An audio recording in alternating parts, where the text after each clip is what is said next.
समय की बात है। हस्तिनापुर में एक बड़े ही महान प्रतापी राजा रहते थे जिनका नाम मानसी था। दुर्भाग्य से उनकी एक भी संतान नहीं थी, जिसकी वजह से राजा बहुत ही दुखी और परेशान रहते थे कि मेरे जाने के बाद मेरे राज्य पाट को कौन संभालेगा।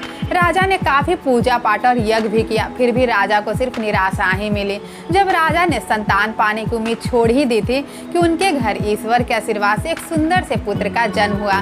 राजा ने अपने पुत्र का नाम जयसी रखा। जयसी का लालन पालन बड़े ही प्यार से किया जाने लगा। कहा जाता है कि अधिक लाड प्यार से बच्चे बिगड़ जाते हैं। जयसी भी अधिक लाड प्यार मिलने के कारण जिद्दी होते जा रहे थे। छोटे बच्चों को जिद करता देख हर माता पिता को खुशी होती है, मगर वही बच्चे अगर बड़े होकर जिद करने लगते हैं तो उसका परिणाम बहुत ही भयंकर होता है। जैसे अगर किसी चीज की डिमांड करते और लोग उसे पूरा करने में थोड़ा सा भी देर कर देते तो वह तुरंत लड़ने मरने को तैयार हो जाते। जैसे कि अत्याचारों से प्रजा दुखी रहने लगी थी। जब प्रजा से जैसी के अत्याचार सहन नहीं हुए तो प्रजा ने जैसी की शिकायत राजा से की। राजा को जब जैसी के अत्याचारों के बारे में पता चला तो राजा बहुत ही ज्यादा दुखी हुए। राजा को जैसी के भविष्य की चिंता सताने लगी। एक दिन राजा ने अपने महामंत्री से कहा, हम अपनी प्रजा पर कभी भी अत्याचार नहीं होने देंगे। प्रजा के साथ न्याय करना हमारा कर्तव्य है। हमारा पुत्र तो हमारे आदर्शों को ही मिट्टी में मिला रहा है। ऐसे संतान से बढ़िया तो हम बिना संतान के ही रहते हैं। फिर महामंत्री राजा से कहते हैं, अगर आप ही धीरज खो देंगे तो प्रजा को कौन संभालेगा। राजकुमार तो अभी बच्चे हैं, नादान हैं, आप उन्हें गुरुदेव के आश्रम में भेज दीजिए। राजकुमार कुछ दिन वहां रहेंगे तो वह सुधर जाएंगे। राजा को महामंत्री की बात अच्छी लगी और राजा जयसी को लेकर गुरुदेव के आश्रम में जाते हैं और गुरुदेव को प्रणाम करते हुए कहते हैं, गुरुदेव मेरा पुत्र तो दिन प्रतिदिन बिगड़ता जा रहा है। इसके अत्याचार से और इसके व्यवहार से प्रजा बहुत ही ज्यादा दुखी है। मुझे तो इस बात की चिंता सता रही है कि मेरे जाने के बाद मेरे राज सिंहासन को और मेरी प्रजा की जिम्मेदारी को कौन संभालेगा। आप राजकुमार को इस लायक बना दीजिए ताकि मैं पूरे विश्वास के साथ अपने राज सिंहासन और अपने प्रजा की जिम्मेदारी राजकुमार को सौंप सकूं। फिर गुरुदेव कहते हैं, राजा आप चिंता मत करिए, मैं आपके दुखों को समझता हूँ। आप ईश्वर पर भरोसा रखिए, सब ठीक हो जाएगा और आप निश्चिंत होकर अपने महल जाइए और 1 महीने के बाद अपने पुत्र को वापस ले जाइए जो आपके राज सिंहासन को और आपकी प्रजा की जिम्मेदारी को बहुत ही अच्छे से संभालेगा। गुरुदेव का आश्वासन पाकर राजा अपने महल लौट जाते हैं। फिर दूसरे दिन गुरुदेव सुबह के समय राजकुमार को अपने पास बुलाते हैं और कहते हैं, पुत्र क्या तुम्हें सुबह की सैर करना अच्छा लगता है? हम चाहते हैं कि तुम हमारे साथ सुबह की सैर करने चलो। राजकुमार गुरुदेव की आज्ञा को मानकर सुबह की सैर करने के लिए बगीचे में चले जाते हैं। सुबह की ठंडी हवा रंग बिरंगे फूलों पर मंडराते हुए भौरे हवा के झोंकों से फूलों से लदी डालियां हिल रही थी।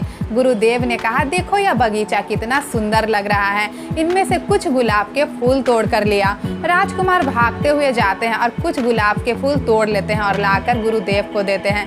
गुरुदेव उन फूलों को सूंघते हुए कहते हैं, इन फूलों से तो बहुत ही अच्छी खुशबू आ रही है, अब तुम जाओ और एक नीम की टहनी तोड़ कर ले आओ। राजकुमार फिर से भागते हुए जाते हैं और एक नीम की टहनी तोड़ कर ले आते हैं। फिर गुरुदेव कहते हैं, इन फूलों को सूंघ कर बताओ तुम्हें कैसा लगा। जब राजकुमार उन फूलों को सूंघते हैं तो कहते हैं, वाह क्या खुशबू है, मेरा दिल तो इन फूलों की खुशबू से बाग बाग हो गया। फिर गुरुदेव कहते हैं, अब तुम कुछ नीम के पत्तों को खाकर बताओ तुम्हें कैसा लगा।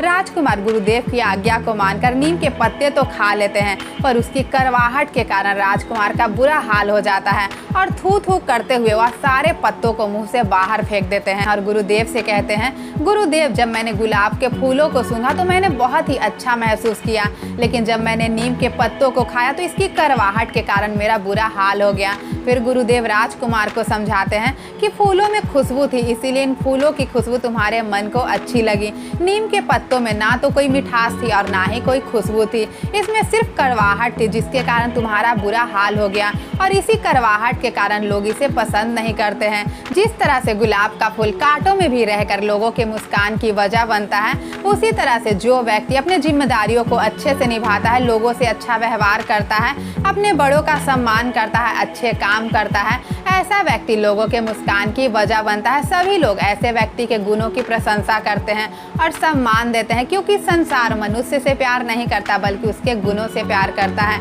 और जो व्यक्ति नीम के पत्तों के समान कड़वे होते हैं, अपनी जिम्मेदारियों से पीछा छुड़ा लेते हैं, लोगों से अच्छा व्यवहार नहीं करते, अच्छे काम नहीं करते, लोगों के दुखों की वजह बनते हैं, सभी लोग ऐसे व्यक्ति से नफरत करते हैं। इसीलिए व्यक्ति को ऐसा बनना चाहिए कि लोग उससे प्यार करें और सम्मान दें, ना कि नफरत करें।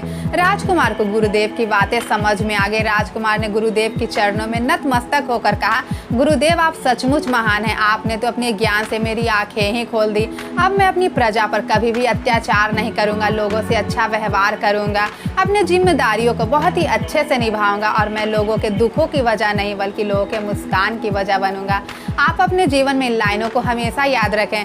जिंदगी में धोखा खाना भी बहुत जरूरी होता है, क्योंकि चलना हमें माता पिता तो सिखा देते हैं, पर संभलना हमें खुद ही सीखना पड़ता है। अगर आपको ये स्टोरी पसंद आई हो तो इसी तरह की और भी स्टोरी सुनने के लिए आप मेरे चैनल को सब्सक्राइब कर ले, बेल आइकन को प्रेस कर ले, ताकि आने वाली वीडियो की नोटिफिकेशन सबसे पहले आपको मिल सके। मैं आपसे मिलूंगी अगले वीडियो में। धन्यवाद।